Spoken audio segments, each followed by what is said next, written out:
Vamos ler. Irmãos, Epístola de Paulo, a segunda epístola de Paulo aos Tessalonicenses. Eu vou ler bem devagar, eu nem vou ler daquele meu jeito não, saramandaia no tamanco, tá? Vou ler bem devagarzinho. Gol padre.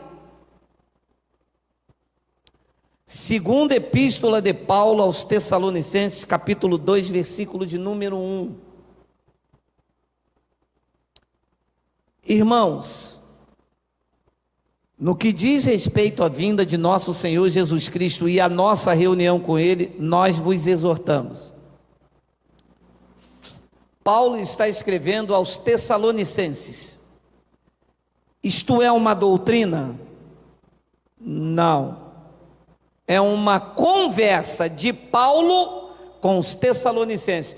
Há uma doutrina aqui para ser aplicada à igreja atual? Não. Paulo está se dirigindo à igreja do Brasil? Não. Tem alguma doutrina aqui que pode ser considerada eterna? Não. Então ele está tendo uma conversa com algumas pessoas. Essas pessoas estão em quarentena? Também não. Estão no Brasil? Não. Quem eram esses irmãos? De Tessalônica. Eles falam tanto de hermenêutica, eles falam tanto de exegese. Aprendi, viu, doutor? Viu? Mas o que eles apresentam é heresias.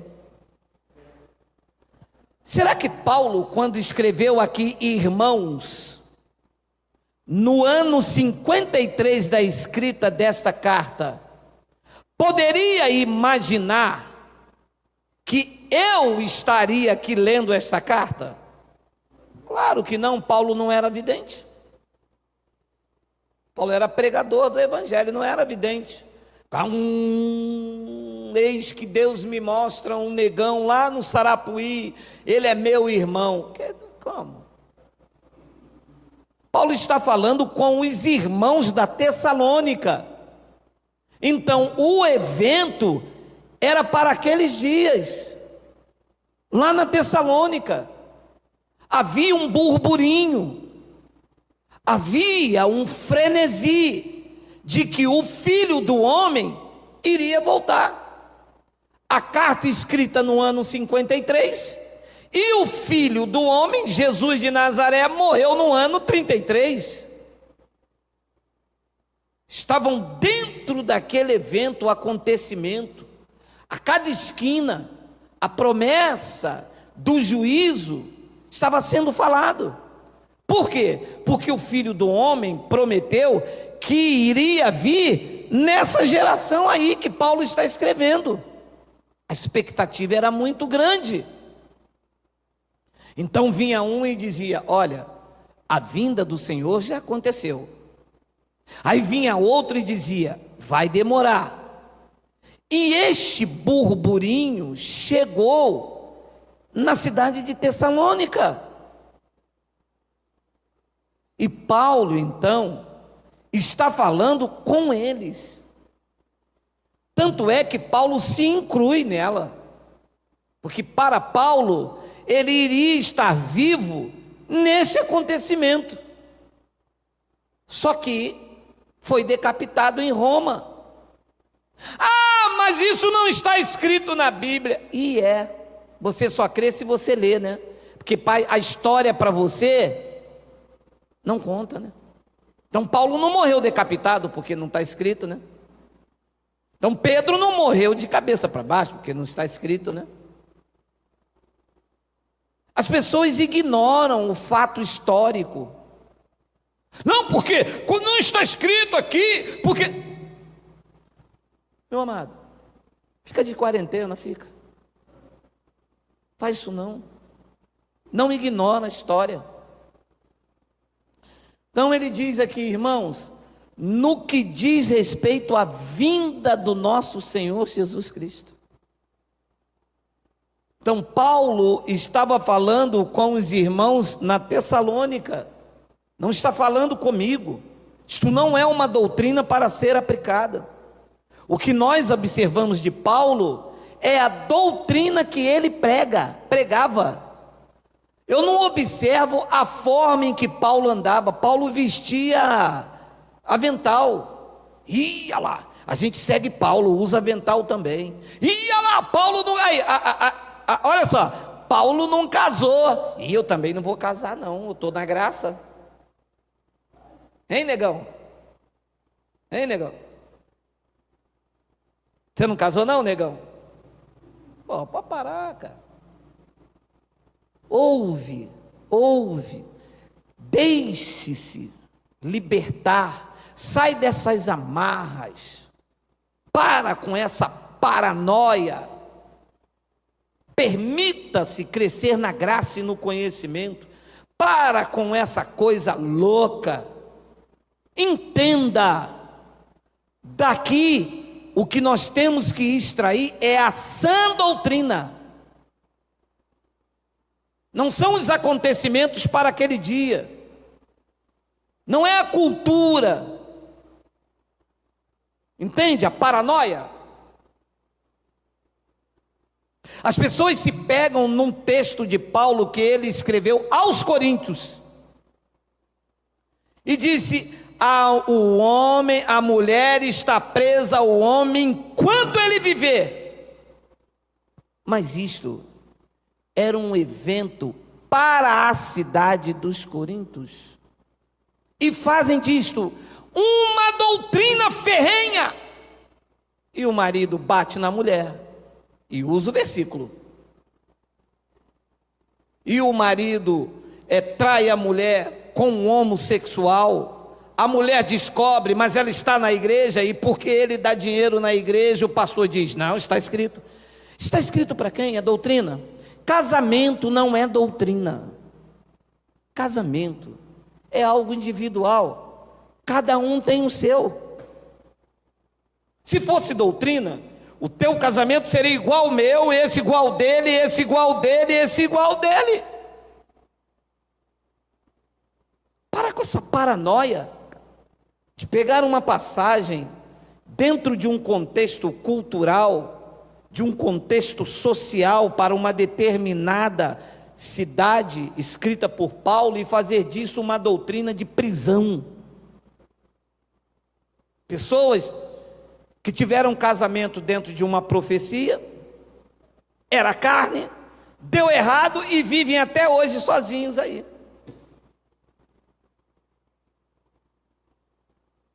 Mas vamos ali, a vinda do Senhor.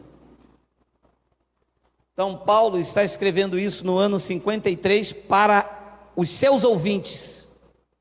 Paulo não está escrevendo isso aqui e dizendo assim: ele vai demorar a vir. Nós estamos no ano 53 do primeiro século, não é 1953, hein, irmão? Não adianta ligar para cá amanhã que eu dou em você com chikungunya, com tudo, hein? Chikungunya não, qual é o negócio agora? Coronas do Covid, hein?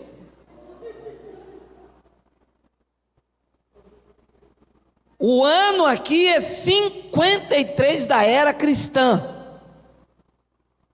Você acha mesmo que Paulo está escrevendo isso e dizendo: eu vou escrever isso aqui, para ele vai demorar mais ou menos o quê? 1900? Não, 2000? Não, 2020, as pessoas vão ler e vão se alertar. Para com isso. Opa! Então Paulo diz no versículo de número 2: a que não vos demovais da vossa mente. De qual mente? Da minha ou dos Tessalonicenses? Claro, você está escrevendo a ele, está falando com ele. Não tem doutrina ali não, é um argumento, gente. Aqui tem doutrina aqui, ou é um argumento entre Paulo e os Tessalonicenses? Quando tiver doutrina, sã doutrina, a prática para a igreja, aí você diz: isto serve também para mim, servirá também para quem vier daqui a 100 anos. Mas é um relato de Paulo aos Tessalonicenses. Tem doutrina aqui? Diga não. Não, eu digo. Então Paulo está tendo uma conversa com os seus ouvintes no ano 53. Capite. A que não vos demovais da vossa mente com facilidade, nem vos perturbeis, quer por espírito, quer por palavra, quer por epístola, como se procedesse de nós, supondo ter chegado o dia do Senhor. Pode parar aqui. Então, significa que estava acontecendo um burburinho no ano 53 da primeira era cristã, e as pessoas começavam a dizer fake. Aí Jesus vai voltar, Jesus está voltando. Não, ele já veio, ele já chegou, já aconteceu. Então Paulo disse: olha, vocês não se perturbam.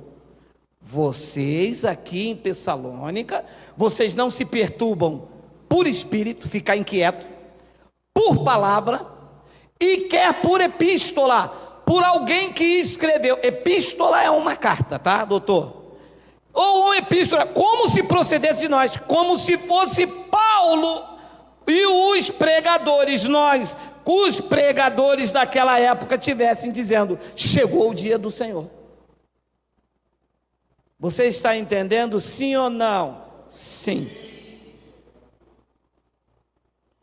E olha o que diz o versículo de número 3: ninguém de nenhum modo vos engane. Vos engane quem? Nós aqui do Brasil, ou dentro dessa conversa que Paulo está tendo com os tessalonicenses? Com eles lá, gente, não tem doutrina ali, tem lei, tem graça. É uma conversa, gente, de Paulo com os tessalonicenses. Isto foi uma carta que Paulo escreveu aos tessalonicenses. Vamos observar quando encontrarmos doutrina. Não há doutrina aqui, é um relato de Paulo com os seus ouvintes naquela época. Ninguém de nenhum modo vos engane, porque isto não acontecerá. Isto o quê? A vinda do Senhor. Correto ou não correto? Correto. Porque isto não acontecerá sem que primeiro venha a apostasia. Pode parar aqui. Ano 53. A apostasia começou no ano 66, na grande tribulação, na perseguição pelo Império Romano. A crueldade era tanta em que as pessoas estavam negando a fé.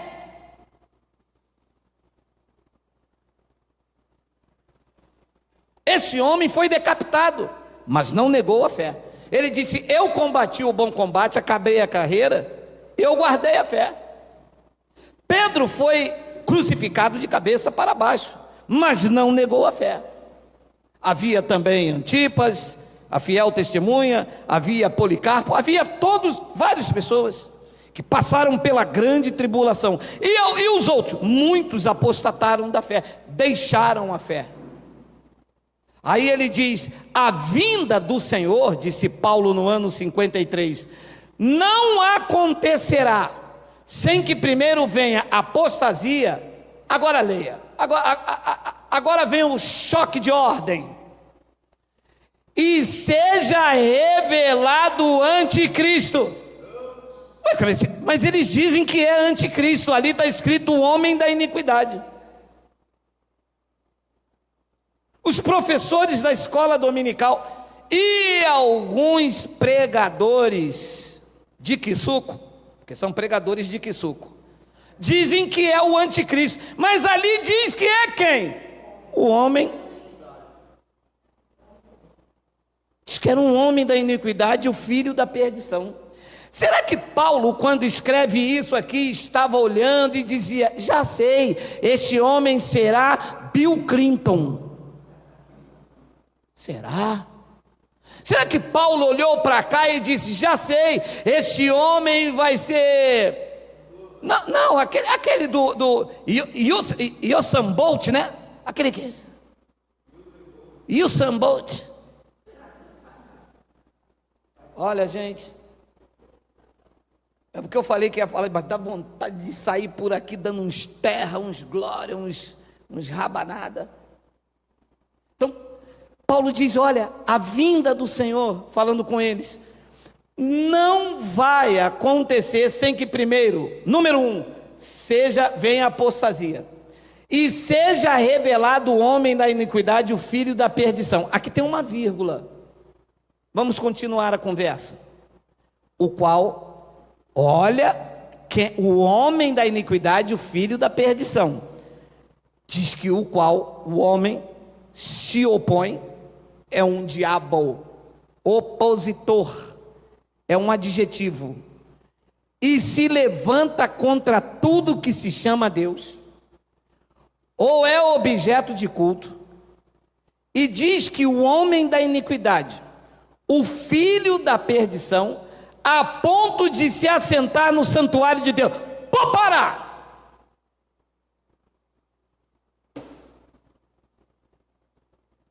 Aí, doutor, aula de exegese.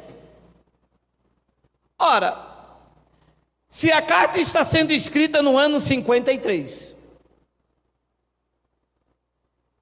aonde era o santuário de Deus nessa época aqui? Em Brasília? No Brás, vai, no Brás. Ah, já sei, em Belém, é isso? Ora, meu irmão. Se a epístola está sendo escrita no ano 53, os olhos de Paulo está falando com os seus ouvintes, aonde era o santuário de Deus no momento da escrita? Não era o templo lá em Jerusalém? Uala!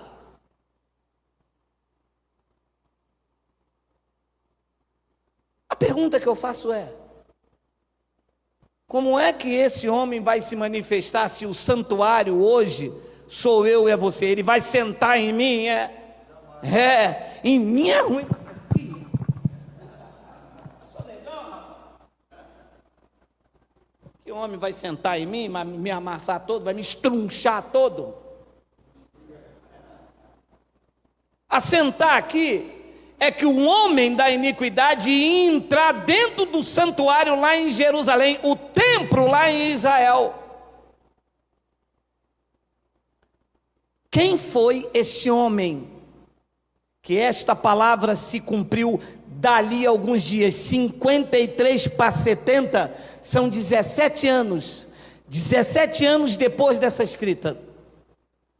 O livro História dos Hebreus, escrito pela CPAD, diz que o general Tito, filho do imperador Vespasiano, entrou dentro do templo, saqueou, matou a espada, derrubou e fez a lenha. Este era o homem da iniquidade, o filho da perdição. Como é que a igreja tradicional empurra isso aqui para frente, dizendo que é o anticristo, que é Emmanuel Macron? Emmanuel o quê? Emmanuel Magrão? Meu amado, não permita isso na tua vida. Você é uma pessoa inteligente, está escrito, está estampado aí. E ele entrou lá ostentando-se como se fosse o próprio Deus. A única coisa que poderíamos trazer dessa passagem para o futuro é essa frase aqui, que os pastores se ostentam no santuário deles como se fosse o próprio Deus. Se pudéssemos aplicar esta passagem para o futuro, esta era a frase. Porque eles são o próprio Deus. Exige o dinheiro, bota de castigo, exclui. Vão lá no antigo pacto, pega uma passagem e diz: olha, se eu ligar na terra, eu ligo no céu, eu vou desligar vocês da convenções. E todo mundo...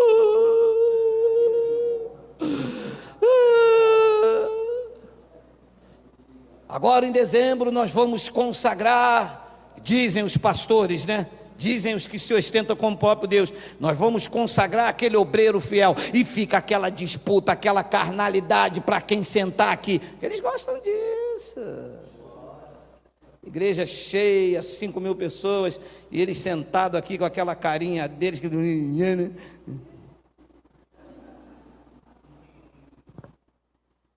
Amados, Jesus não vai voltar. A manifestação dizia a respeito àqueles dias. A manifestação era para eles. No ano 70, o templo caiu e o juízo começou pelo templo. Deus usou a espada de Tito, o filho da perdição, o homem da iniquidade. Ele entrou dentro do templo e fez o que fez. Se olharem na história, vocês vão descobrir o arco de Tito em comemoração à lenha que aquele homem fez, com permissão de Deus. A igreja do novo pacto vai sobreviver a tudo e a todos, porque ela não é feita de paredes, não é feita de convenção. A igreja do novo pacto são vidas cujo cabeça é Cristo, e não há poder paralelo para a igreja de Cristo. Você recebe, diga glória a Deus. Glória a Deus. Um beijo.